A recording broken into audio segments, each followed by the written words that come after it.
Hello, it's Thursday, October the 12th. It's about 9 o'clock, 8:58 to be exact. It was a rough night. I ended up sleeping on the TV again, and they turned off the heat. There was no heat coming in at all. I put my hand on the radiator, and there was nothing. So it was rough. I went into Starbucks, and it was pretty hostile very quickly, so I had to get out of there. I am being murdered, there's no doubt. I'm being starved and frozen to death, so time is running out for me. I went and sat by the Yukon River. It gets light here late in the morning because we're so far north, and it was still dark around, I guess, about 45 minutes ago. And I just sat by the Yukon River and froze. So I walked over here. I'm near the library, and I'm sitting now inside the Kwanlin Dun Cultural Center, which is just beside the library. And I learned this morning that this was built about 5 years ago. I want to respect the place, and I don't want to film too much inside, but it's a public space, but it's just absolutely beautiful in here. If you have a look, if you just have a quick look around, I'll just show you. It's just beautiful. It reminded me of my time in Japan. Not that the Japanese are into this as much, but in Chinese, we all know there's a phrase called feng shui, which means the flow of energy. And this building very much is aware of that. So I was walking along, and there's a lot of different historical, there's a lot of different cultural and historical posters and plaques and guideposts all through here talking about the history of the Kwanlin Dun. What I want to emphasize with you is there's a website that they have out. There's some details here. When I was out in Prince Edward Island, and I'm starting to film this because I don't want to lose these thoughts. So the tape might go on. I might make two parts of this. When I was out in Prince Edward Island, Daryl was talking to me, Daryl Robert Dixon, my friend, that the way a constitutional court judge looks at any claims or any grievances is not just looking at the Charter of Rights and Freedoms that came out in 1982, but the proper way, and this is how law looks at precedents, is to keep looking back further and further and further. So what would have preceded the Charter, as far as I know, is the Bill of Rights, which I think came out in 1965. And then in terms of First Nations claims, it would go back to what I now see are the Indian Act and other documents and charters that would have been signed with the King of England at the time, 300 or 400 years ago. And the way a charter judge would look at this in the Supreme Court of Canada is how far back are these claims violated to determine whether or not a grievance that's brought in front of the court is valid or not.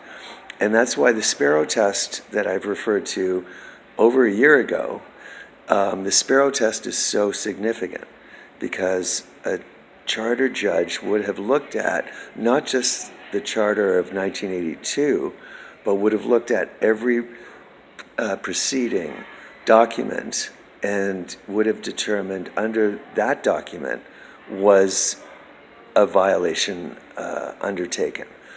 So I can't, and it's silly. I think this is all on the website. I haven't looked at it yet, but what I wanted to just bring your attention to is there's this wonderful, I'm going to try to look on the side here so that I get it good. I'm going to look on the side here. There's this wonderful document that's on the side of the wall here that I assume will be on the website, but I want to draw your attention to the website itself, which is called mappingtheway.ca. And so this website, this is a beautiful document because it talks about what I'm saying to you now. It gives a very cursory introduction to the history of the Kwanlin Dun, and more specifically in terms of my interest and the driving force of Where's My Canada, is that this document traces the history. And that's the important thing, is because It's one thing to win the emotional argument, but we need to win the legal argument as well. And so I invite you to go to, and I'll look at this later on today myself. I invite you to look at the website mappingtheway.ca, because that will trace through. For example, we see here that, I mean, we all know this, that First Nations people have been here for thousands of years, and most likely they came across the Northwest Passage from northeastern Russia and Northeast Asia. I lived in Japan, so I know there's a First Nations, what I would consider a First Nations Aboriginal group in Japan called the Ainu, that were similarly persecuted all through history. The Japanese have a long history, just like the Europeans did here, of not respecting the Aboriginal people. This happened all over the world. It happened in Japan, it happened in Australia, it happened here, it happened in America. It's just this recurring theme. The Europeans, or a group of settlers, went to an area, found Aboriginal people who had been there for thousands of years, and just slaughtered them and tried to erase their culture. It's just, unfortunately, a universal theme. What I want to draw, and it happened, and there's a sense of despondency and remorse, and a sense that it has to be clarified. But yet, my focus is not that there's is guilt and that we have to walk around carrying a cross for what our ancestors did hundreds of years ago. That's not going to solve the problem. What we have to do is look at this from a legal standpoint and moralistic standpoint on how to make it right. I will make one point here. The Americans are far more advanced in this than us. They have, because they're a republic and they had their own constitution, Native peoples in America had a recourse and some way of addressing what had been done. This has never been done properly in Canada. We've done this piecemeal hop Band-Aid approach that one court will do one thing, one group of people will do another. The key difference, because we are not a republic, we do not have our own, well, we have a Charter of Rights, which is a step in the right direction. But the Americans had a constitution where every single person had the exact same right before the law. We did not have this. That's why we have this ongoing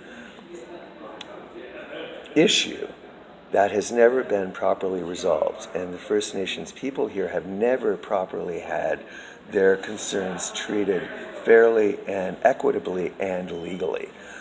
But what I want to draw, and this is probably on the website, in 1876, there's something called the Indian Act, which became law and set out certain Government of Canada obligations and regulates who is defined as an Indian and the management of Indian band land, monies, and resources. So this act is something that, the Indian Act of 1876, is something that a constitutional judge in Canada would be very familiar with, and certainly anyone familiar with charter rights and whatnot. So it isn't just going back to 1982. Any claims that would be brought before the court, which the claims were, if you remember from the Sparrow test, were from a First Nations tribe in the lower BC region over fishery rights. So 1876, if we can go back from 1982, the charter, and go back subsequently before that, and all the way back to 1876, which is what I presume the judge did in that case, and he was able to determine, yes, under all these acts, they were violated and their rights were not respected, then that's why the Sparrow test concluded that, looking at all these different precedents, that there had been violations. That's why when I was in Prince Edward Island, I became aware that the Sparrow test was a key test. So now, like the same thinking, now if you have a claim by a First Nations tribe in a constitutional court here, or a charter court, whatever word you want to use, they will now look at the Sparrow test first, and then they'll look at the Charter of Rights and Freedoms, and then they'll keep going back and back and back to 1876. That's how, my understanding, I believe this is the case, it makes sense. That's how a judge would evaluate any claim by any First Nation against any grievance or infringement on their rights or their cultural identity or resource development in their area. They're all tied in together. The Indian Act of 1876 states that this isn't just an economic resource, it's a cultural way of life. It's part of their identity, part of their way of living. So it's all tied in together. It isn't just money. So that's all interesting. So I want to emphasize, and I'm going to have to make another tape because this one's 10 minutes already. I want to emphasize that for a true understanding of how this all ties together from a legal and moral perspective, I invite you to look at the website mappingtheway.ca. And once again, this is the Kwanlin Dun First Nation tribe, and they, if I can, I'll just bring you over here. It has been, Kwanlin means running water through a canyon. And if you remember in some of the other videos, I showed that Whitehorse is between, it's basically a canyon, two mountain ranges on the west and the east, and the Yukon River runs north through it. And you can see, it just screams out at you that this whole region, millions of years ago, was formed by a gigantic glacier. So it's fitting. Kwanlin means river, running water through a canyon. And basically, there is a history in the 1950s of how the government of Canada treated this. But what I want to just emphasize is that this area, this First Nation, is called, and I'll just let you see it here so you can get exactly the spelling. It's called Kwanlin Dun. And I was up there actually the other night when we were filming at the hockey arena that we saw, with all the graffiti and what was there in the Illuminati eye. That is this tribe. So they are, this whole area, and especially Whitehorse, is now and was historically the First Nation. I don't want to use property or territory. I guess territory is the best word. They were the predominant First Nation group or tribe that was in this area. So I want to make sure that you look at mappingtheway.ca, and that will give you some information, and more importantly, it'll give you historical fact, because we want to deal with fact on this. There's emotion to this, of course, but Where's My Canada has emotion to it, but it has to be based on facts so that we can come to conclusions and agreements and understand where we're going forward. So in the next part of this video, sitting in here, I'm going to tell you specifically how this affects me and how it affects Canadians, 35 million Canadians, and how it affects Where's My Canada.